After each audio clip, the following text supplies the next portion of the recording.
In this video,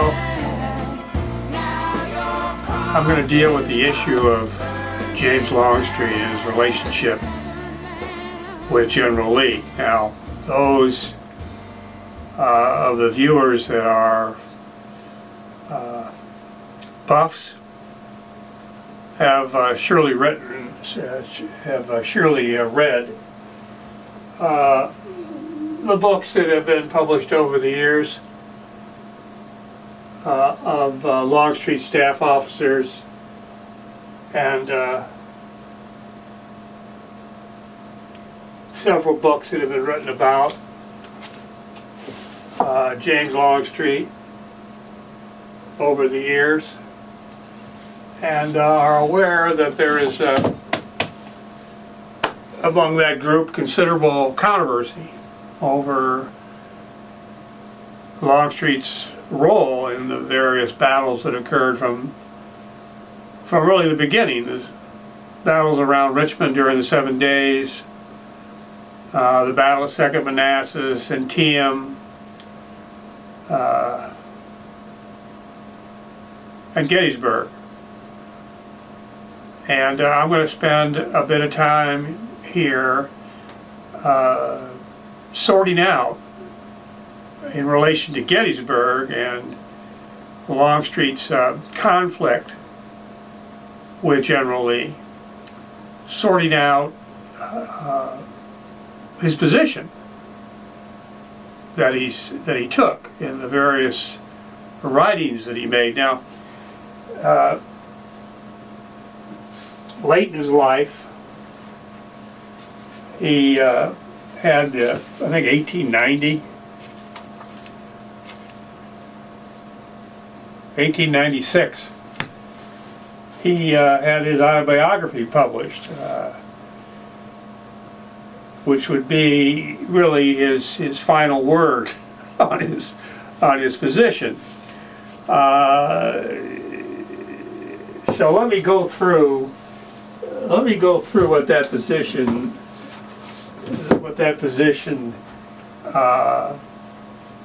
is in his book. Now, as a trial lawyer, I treat this autobiography as if it was a deposition taken under oath. Of course, it's not, is it? It's a statement made out of court by a witness without being under oath and without being examined by any attorney. It's his own narrative. So in that sense, it certainly doesn't rise to the level of importance as a impeachment tool as a deposition does, because obviously once you've sat down at a conference table and court reporter has sworn you to tell the truth, and the lawyer starts examining you, warning you that the whole purpose of the lawyer being there and taking his time to ask you these questions is that he's going to ask you the same questions when he gets you to court and has you on the witness stand in front of a jury. And he expects you to get the same answer from you in front of a jury as he's going to get in this conference room. So it's a very effective tool that a trial lawyer can use to cross-examine a witness in court. And we obviously don't have that here. What we have, assuming we ever got James Longstreet into court, are what we would call pre-existing statements of his position.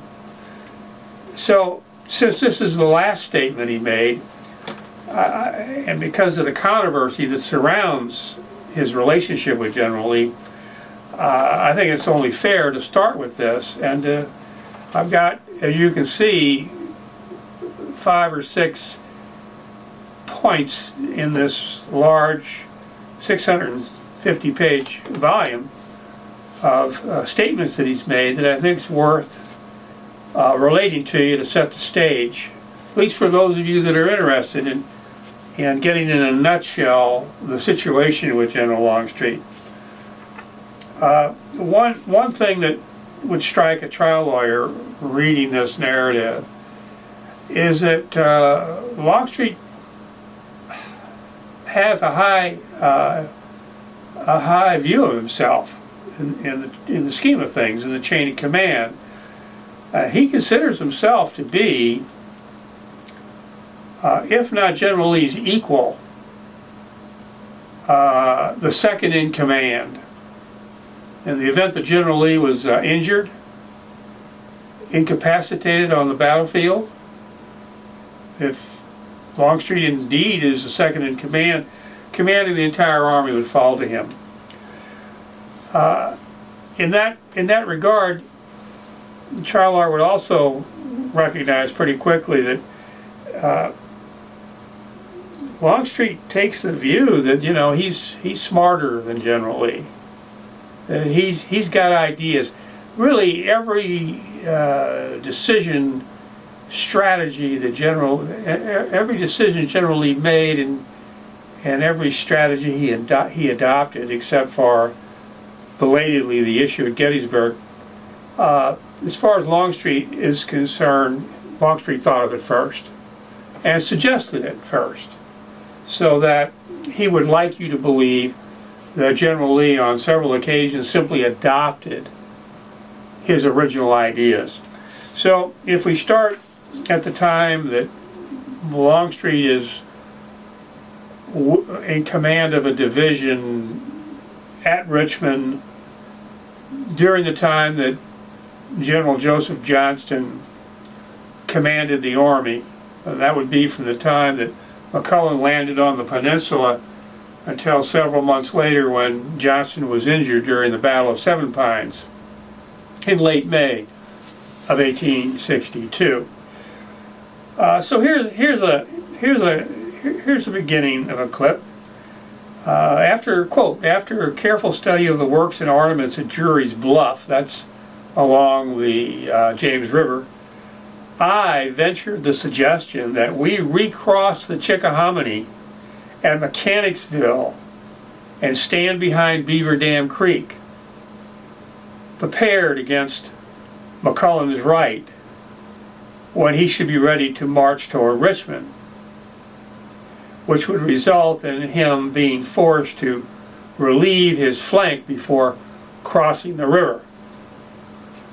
So the germ of this idea that later came to be General Lee's plan in late June, a month later of 1862, in which Lee took the bulk of his force, including reinforcements coming from the valley under Stonewall Jackson, to cross the Chickahominy north of Richmond at Mechanicsville and further up the river at various points, and come down on McClellan's right flank. McClellan at that time having almost 2/3 of his army already across the Chickahominy River, west of that river, in front of Richmond. At page 114, we're at the point where Johnston's been injured and General Lee has now taken field command of what will quickly be known as the Army of Northern Virginia. And there was indeed a conference that was held between General Lee and his division commanders at the Widow Dobbs' house on the 9 Mile Road in front of Richmond. Quote, the day after the conference on the 9 Miles Road, availing myself of General Lee's invitation to free exchange of ideas, I rode over to his headquarters and renewed my suggestions of a move against General McClellan's right flank, which rested behind Beaver Dam Creek. So he's taken to himself credit for the idea of attacking McClellan's right flank and rear, an idea that he wants us to believe he had germinated in his mind even before McClellan arrived anywhere near Richmond. And I think that objectively is a bold idea, that he would have had that foresight without any circumstances to support it. General Lee received me pleasantly and gave a patient hearing to the suggestions without indicating approval or disapproval. And then Longstreet tells us that obviously General Lee adopted his idea, because a few days later he wrote General Jackson, and he quotes a letter that Lee wrote to Jackson telling Jackson that he'd like him to come to Richmond at some point.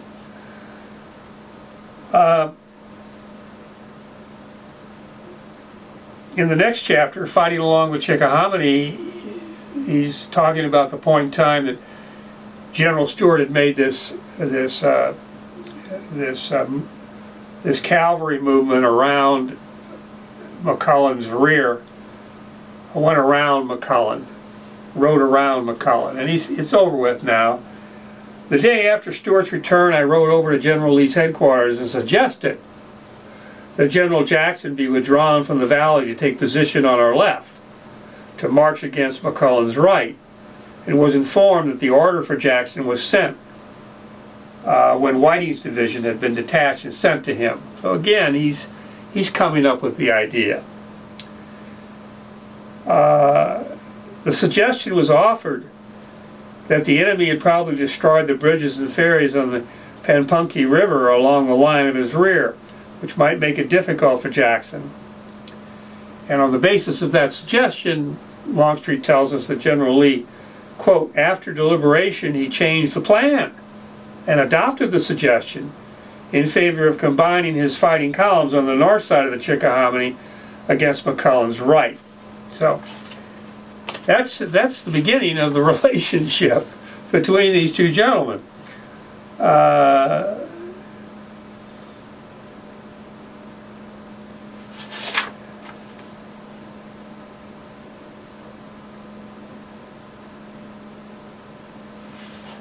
Then he's got something to say about the nature of the attacks that were made by Lee's army, the combined forces of Longstreet and Jackson's various divisions, D.H. Hill's division, R.H. Anderson's division, A.P. Hill's division.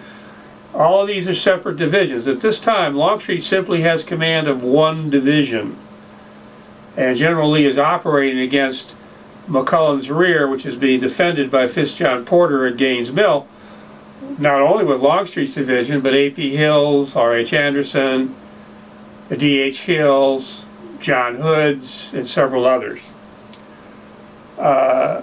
Quote, finally, a little before sunset, General Lee sent to me to say that this is while the battles raged all day, and Porter's put up a magnificent defense of his position at Gaines Mill behind Beaver Dam Creek. General Lee sent to me to say that all other efforts had failed, and unless I could do something, Longstreet could do something, the day was lost. Pickett's brigade and part of R.H. Anderson's had been drawn up under the crest in rear of A.P. Hill's right, etc., etc., and then, Longstreet attacks, and Longstreet would like us to believe that it was his attack against Porter's extreme left that resulted in the victory at Gaines Mill, when in reality it was really the constant pressure that had been put up against Porter's center and his right flank all through the day and into the evening, which wore down to the point that Hood's Texans were able to break through the center, which caused the collapse, with Longstreet quite belatedly getting into the act. And, now it's time to write reports about who gets credit for this. Quote, the messages from General Lee were so marked by their prompt and successful execution by Longstreat that in reporting of the battle, it occurred to me that they could be better noted in his report than in mine. The humble gentleman that Longstreet is proving to be would leave it to his commanding general to mention the heroics of his division. Quote, but Lee adopted the claim of a general and simultaneous break along the line, unquote. So we have a fella here that definitely is full of himself. He's proud, he's arrogant, he has his own ideas, and he certainly has ideas that his value is extremely valuable. All right, now we pass the effort that Lincoln, of course, makes probably the worst blunder that could have been made by any president responsible for being the commander-in-chief of the Union forces, by ordering McClellan to abandon the effort at Richmond and return with this army of 100,000 soldiers and 20,000 animals, not to mention all the artillery wagons, back to Washington. That results in General Lee being able to move on John Pope, who Lincoln's trying to set up as an alternative to McClellan, who then was at the Rapidan, maneuver Pope from the Rapidan to the Rappahannock, and then maneuver around Pope to force Pope to retreat into the direction of Bull Run. And we have the Battle of Second Manassas, and then we have General Lee deciding to move across the Potomac into Maryland. And while General Lee is on the horseback ride to Frederick, he's riding with Longstreet, according to Longstreet's recollection. Quote, "Riding together before we reached Frederick, General Lee inferred that the enemy was concentrating his forces from the valley for defense at Harper's Ferry, and proposed to me to organize forces to surround and capture the works in the garrison. I thought it a venture not worth the game, and suggested, as we were in the enemy's country and presence, that he would be advised of any move that we made in a few hours after it had been set afoot," which is no doubt true. And he gave other reasons why it was a bad idea.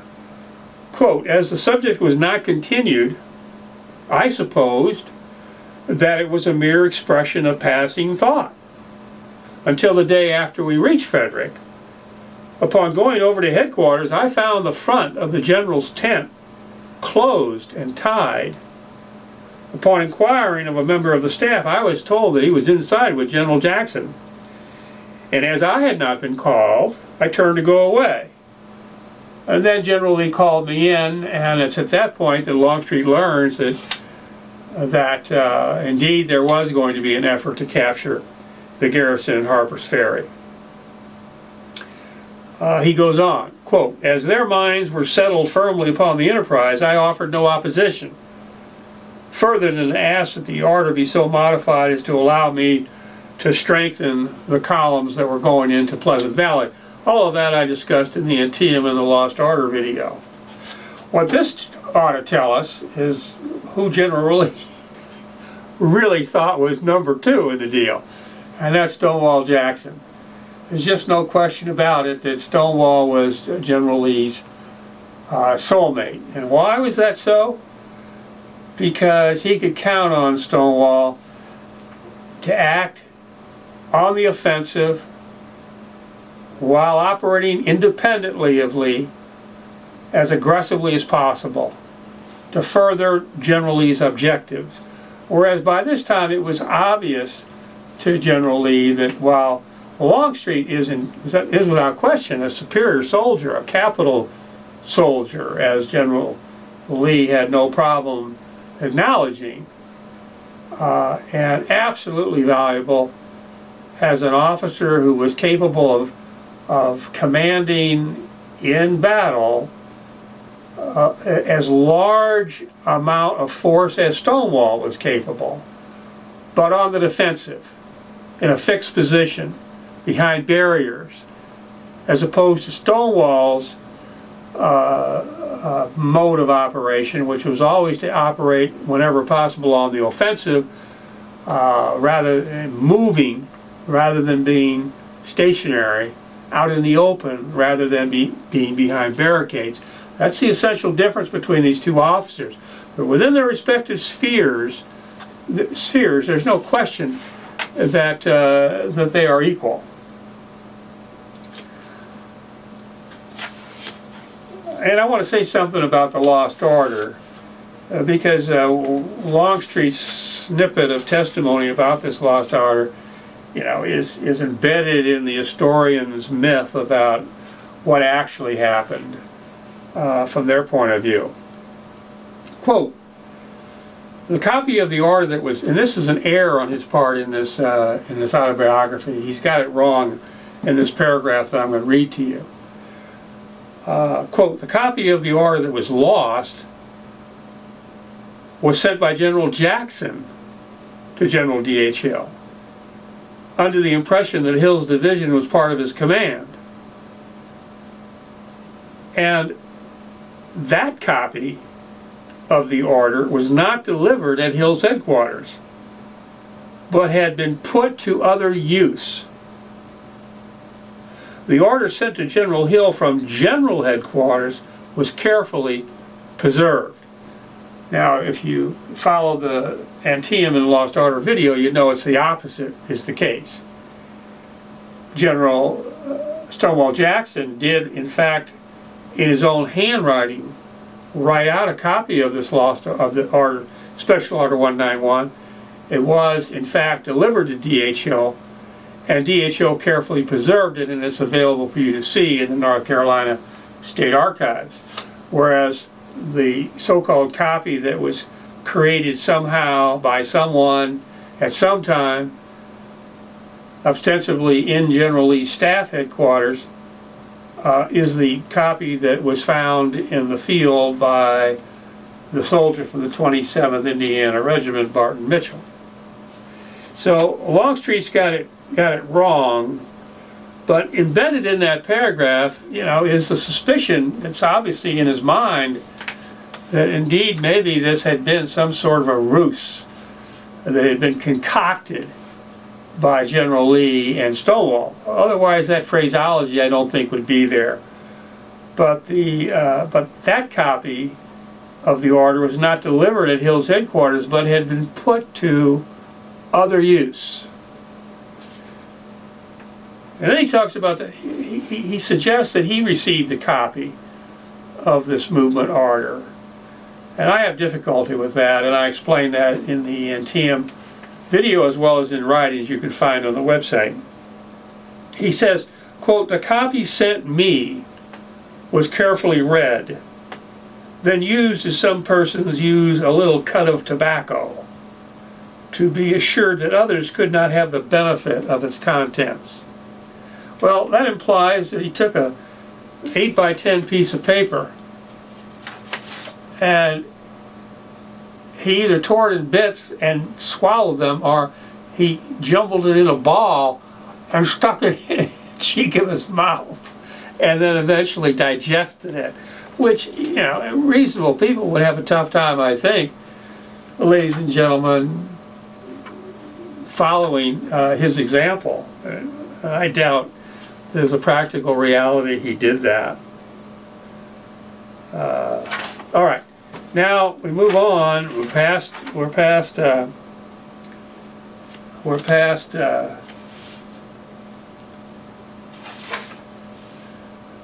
we move on to Antietam. And again, this is just before the battle is going to be waged at the South Mountain at Turner's Gap with D.H. Hill's division. He says, General Lee sent for me, and I found him over his map. He asked my views. I thought it too late to defend Turner's Gap and expressed preference for concentrating D.H. Hill's and my own force behind the Antietam at Sharpsburg. So again, the idea of fighting a defensive battle at Sharpsburg,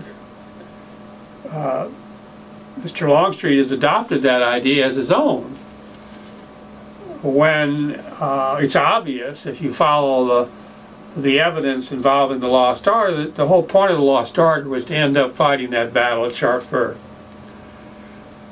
All right, General Lee rejected his idea, and that meant that D.H. Hill was going to have to defend Turner's Gap, and Longstreet's division would have to be supporting it. Longstreet left unhappy that meeting. He writes, quote, after retiring to my couch, reflecting upon affairs, my mind was so disturbed I could not rest. As I studied, the peril seemed to grow, till at last I made a light, and I wrote to tell General Lee of my troubled thoughts, and appealed again for immediate concentration at Sharpsburg. To this no answer came, but it relieved my mind and gave me some rest. So you can see that General Lee is in control of the situation, and he's dealing with an individual that first of all wants to tell us that he's a smart guy and General Lee's the dumb guy, and he's a little bit slow to get out of the blocks when he's given a marching order. All right, now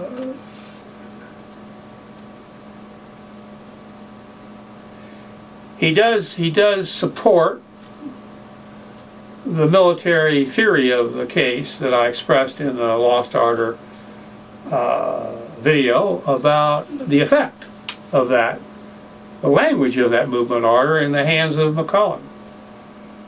But one may rather concede General D.H. Hill's claim, that's the claim he made after the war, that in consequence of that dispatch, the Union Army was so delayed as to give the Confederates time to make their way back to the soil of old Virginia. Without it, the main column of the Union forces could have marched through Crampton's Gap and relieved Harper's Ferry on the 14th. But, guided by it, McClellan found it important to first guard against the 17 brigades that should be at Turner's Pass, on the right rear of a column moving against Crampton's.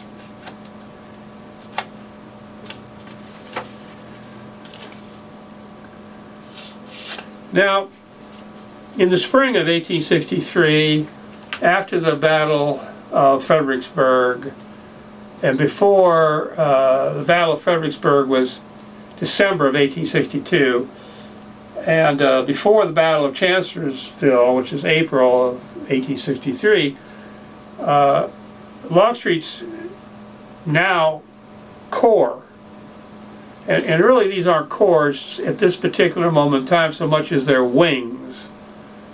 Stonewall Jackson has one wing of General Lee's army, and Longstreet has the other wing. And all are part of this wing Longstreet took away to the south, to North Carolina, through the winter, simply because of a matter of Virginia not being able to support the entire army logistically. And he's now been called back to join General Lee at Fredericksburg, and he's passing through Richmond. And this is what he says about that. Passing through Richmond, I called to report to Secretary of War Seddon, S-E-D-D-O-N, who referred to affairs in Mississippi, stating that the department was trying to collect an army at Jackson under General Joseph E. Johnson, sufficient to push Grant away from his encircling lines against Vicksburg. Now, Longstreet's original rise into the position that he's holding here is in large part due to the patronage of Joseph Johnson, who was clearly a friend of his, a supporter of his, and who was the guy that got him into the ranks as a division commander to begin with. So these two guys are pals. There's no question about that. And you know, Longstreet would like to get away from General Lee. He'd like to get over there and be with his pal Johnson. So he tells us that, you know, he was Seton asked him for his views, and he offered it, and he came up with the idea of, why don't we try to convince General Lee to let me go and go west and join with Johnson. And you know, that's kind of bold, isn't it? Is that really Longstreet's place to get involved in that kind of a policy discussion? Now, he says he was invited by the Secretary of War, but even so, he's a subordinate officer to the commanding general of the Army of Northern Virginia. He's an integral part of it, a component of it. If I was in his shoes standing in Seton's office and he's asked me this question, just as a matter of Army politics, I would hesitate without letting General Lee know first what's coming down, because then there's going to be pressure exerted. There's going to be this influence brought to bear by members of the cabinet of President Davis in Longstreet's support against General Lee. That's a dicey situation. And, you know, it affects the analysis, the evaluation of Longstreet's character. Okay, now he's reported to General Lee at Fredericksburg. After reporting to General Lee, I offered the suggestion made to Secretary Seton in regard to the means that should be adopted for the relief of Vicksburg. Send me west. I suggested that General Johnson should be sent to reinforce Bragg, and that my division should be sent also. Lee reflected over the matter 1 or 2 days, and then fell upon the plan of invading the northern soil and so threatening Washington as to bring about the same hoped-for result. Well, as you've learned by now, if you've been following these videos, it's my position that the evidence clearly shows that all through the winter of 1863, while Longstreet was gone in North Carolina, General Lee was developing his plan of campaign for the spring, and had already seized upon the idea of creating circumstances that would cause a battle with the Union Army to occur at Gettysburg. And no doubt he did this in consultation with Stonewall Jackson.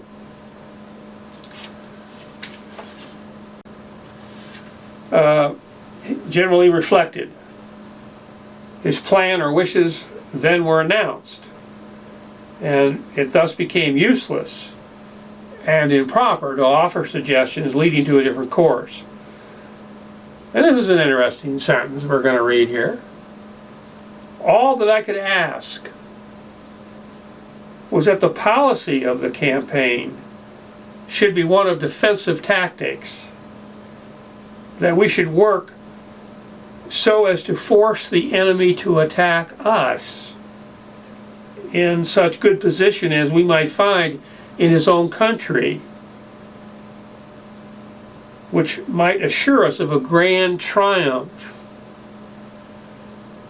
To this he readily assented as an important and material adjunct to his general plan.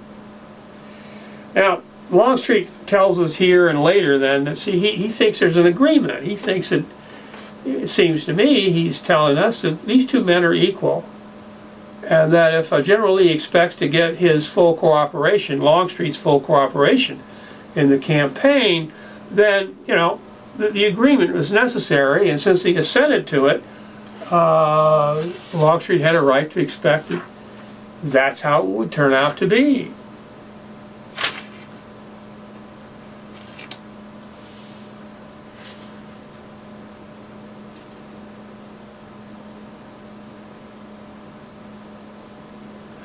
Now, at this point, Longstreet introduces us in his narrative to this mythical person, the Scout Harrison. Now, there is nothing written anywhere that you can find by the Scout Harrison. Frankly, I think it's fair that I can say that you can't find. In fact, I just challenge the buffs, I guess, to come up with any eyewitness statement from an officer who can tell us anything about this Harrison character. Our whole basis for understanding the guy exists, and I mean exists in the context of him being a creature of Longstreet's, a minion of Longstreet's, acting at the instructions and guidance and control of Longstreet. Clearly a scout arrived at Chambersburg the night of June 28, 1863, and had information about Hooker's army that was communicated to General Lee, and which resulted in General Lee taking certain action. But who this character was, and who actually assigned him to his mission and so forth, and how he carried it out. You know, it seems to me almost as likely that he was this fellow was a member of Jeb Stuart's cavalry column, and he was released by Jeb Stuart as Jeb Stuart passed north from the Potomac toward Westminster, and that this individual in civilian clothes was able to make his way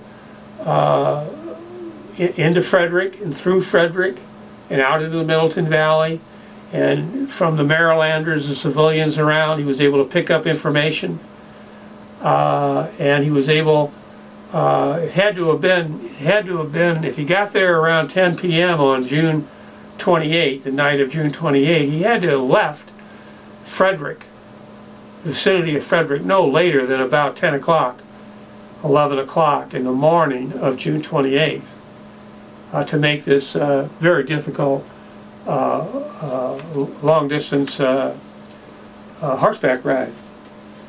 But here's Longstreet's spin.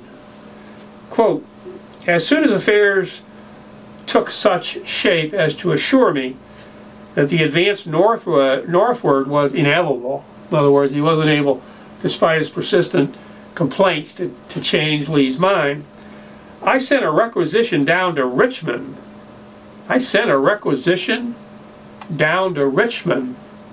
For gold coin for my scout Harrison.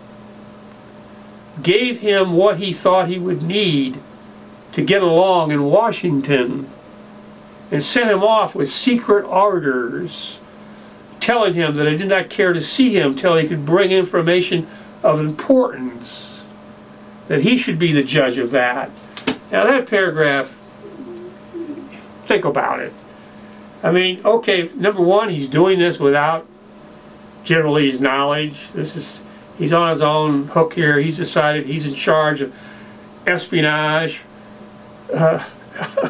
and he sends a requisition for gold coin. I mean, where's the requisition, by the way, General? Where's there any written evidence of this silliness, other than your 1896 statement in your autobiography? In fact, show me any evidence, any objective evidence in writing for the existence of this fellow named Harrison.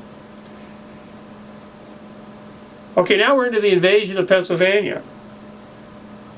Quote, "The plan of defensive tactics," the two have agreed. As far as Longstreet's concerned, they got an agreement. They got a contract here. Gave some hope of success. And in fact, I assured General Lee that the First Corps would receive and defend the battle if he would guard his flanks. The First Corps was as solid as a rock, a great rock. It was not to be broken of good position by direct assault. And I agree with that. The record's clear about that. Longstreet's corps, in all affairs of battle, was as solid as a rock, a great rock. We're going to give this fellow credit for his conduct as a corps commander in battle. All right, now we come to the moment of June 28th, and what Longstreet has to say about June 28, 29, 30 fits in with the other videos that I've previously provided you. This is what he's going to tell us. This is all we're going to get from Longstreet about this rather convoluted, mixed up mystery of just who told who what to do, what, when. On the 28th of June, General Lee issued orders for the march upon Harrisburg. Now this is just another reference by another witness to this myth about Harrisburg. Where are the orders, General? Where are they? Where's this order that General Lee issued for the march upon Harrisburg? And when you put everything together here, you'll remember the business about the Gettysburg Letter Book and the absence of any evidence of orders written to anybody between June 25th and July 1, except for Charles Venable's sketch from memory of an order that was sent, according to Venable, the morning of June 28th, but could not possibly have been sent at that time, because it makes reference to the scouts' information, which didn't arrive until the night of June 28th, which means it couldn't have been prepared until sometime late on the 28th or early on the morning of the 29th in order to reach Ewell on the 29th.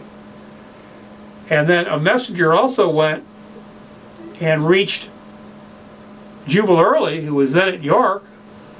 First, a message came the night of the 29th from Ewell, containing also a message from General Lee, which told Early the direction he was to march on the following morning, June the 30th. So it's really consistent. Obviously, General Ewell, upon receiving his message from General Lee sometime on the 29th, sent that message on to Early, it arriving sometime in the late evening of the 29th. That all fits. So and in Venable's message, as he's written it, he says, we wrote you last night giving you instructions to move your force to this point, Chambersburg, not to go to Harrisburg. There isn't anything in Venable's message about going to Harrisburg. So this is really confusing, isn't it? We've got witnesses that are telling us that General Lee issued orders before the scout arrived for Ewell's corps, along with Longstreet and A.P. Hill, to move on Harrisburg. And Ewell in his report talks about how he was getting ready to move on Harrisburg when this message arrived telling him to move toward Cashtown. So we should have 3 orders in that book that aren't there. We should have an order telling Ewell to move on Harrisburg, and then we should apparently, somehow we're supposed to have an order in there telling Ewell to move on Chambersburg, in exactly the opposite direction and essentially the same time. And then we have the mystery of what exactly it was that Lee did write to Ewell. So Longstreet goes on. Ewell had halted at Carlisle on the 27th. The authorities at York surrendered to Gordon, and Gordon marched to the bridge over the Susquehanna, where it got burned before he arrived. His brigade returned to York, where the division had marched and bivouacked on the night of the 28th. Okay. After due preparation for our march on the 29th, everyone turned in for a good night's rest. This is after due preparation for our march of the 29th toward Harrisburg. We turned in. It's then that a young man appeared. He proved to be Harrison. He had walked through the lines of the Union Army during the night of the 27th and 28th. Not possible. Walked through the lines the night of the 28th? He secured a mount at dark of the 28th to get in as soon as possible, and brought information of the location of the 2 corps at night of the 27th, as he escaped their lines a little after dark of the 28th. Well, the lines, the Union lines, the dark of the 28th would have been in the Middleton Valley. So the idea this fellow was walking all the way from Washington to Frederick and then the Middleton Valley, and then only getting on a horse at dark, which would be at that time of year, you know, what, 8 o'clock, 8 p.m.? Couldn't possibly have arrived at Chambersburg at 10 p.m. So Longstreet sends a note to General Lee. He tells us, quote, suggesting a change of direction of the head of our column east. So again, it's always Longstreet coming up with the first idea of what we're going to do next, not General Lee. General Lee is simply adopting, for the most part, Longstreet's brilliant ideas.